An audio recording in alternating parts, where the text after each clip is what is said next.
Thanks, Gretch. Isabel Hayward moved to the United States in 2009 after marrying an American man. But there's a catch. Her American husband, Clay Hayward, is a convicted murderer serving a life sentence in a Michigan prison. Isabella responded to a pen pals for prisoner advertisement back in 2005. And since then, they've written more than 500 letters to each other. Now she is trying to get a green card for herself and her 7-year-old son so they can stay in the United States and be close to her husband. So, should she be granted citizenship? Should she get a green card? Here to weigh in is immigration attorney Michael Detsky and Dan Stein, president of the Federation for American Immigration Reform. Good morning to both of you. Morning. Morning. Dan, you think this is a marriage of convenience, don't you? Oh, well, look, it's always nice when you see an epistolary relationship bloom into something, deeper. And, there's more to consider here, though, than just Cupid's arrow.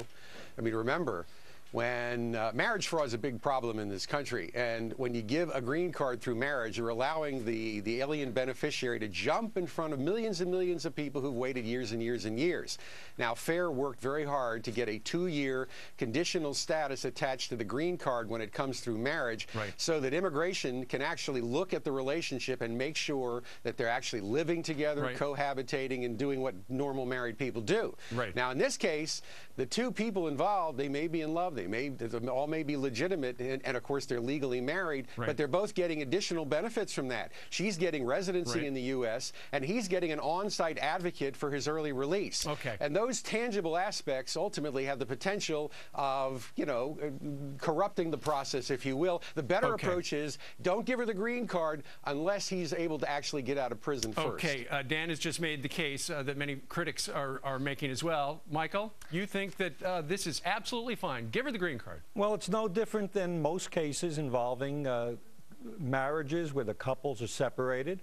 I have many cases where the couple is living bi-coastal because of going where the jobs are. Do you have any convicted murderers?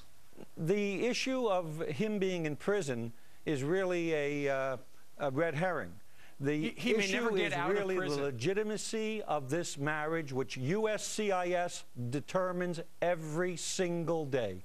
When you're looking at the viability of who is a spouse, USCIS basically looks at 3 major points. One, is the marriage valid at the time it was performed? There are hundreds of people, sure, maybe thousands, who marry prisoners in the United States.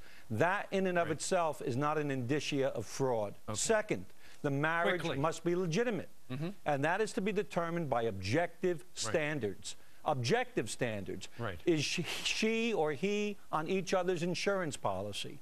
Is there a will? Is there property that is jointly owned? Right. The fact that he is a convicted criminal is not in and of itself indicia of fraud. And your final point, determination of USCIS. Okay, very good. I'm going to give you, Dan, 15 seconds to rebut that.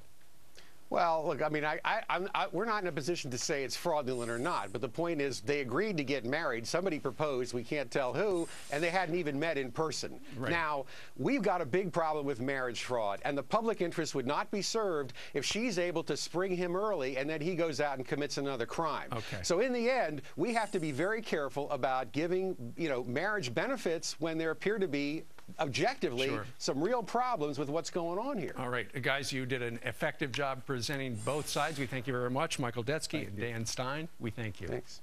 All right.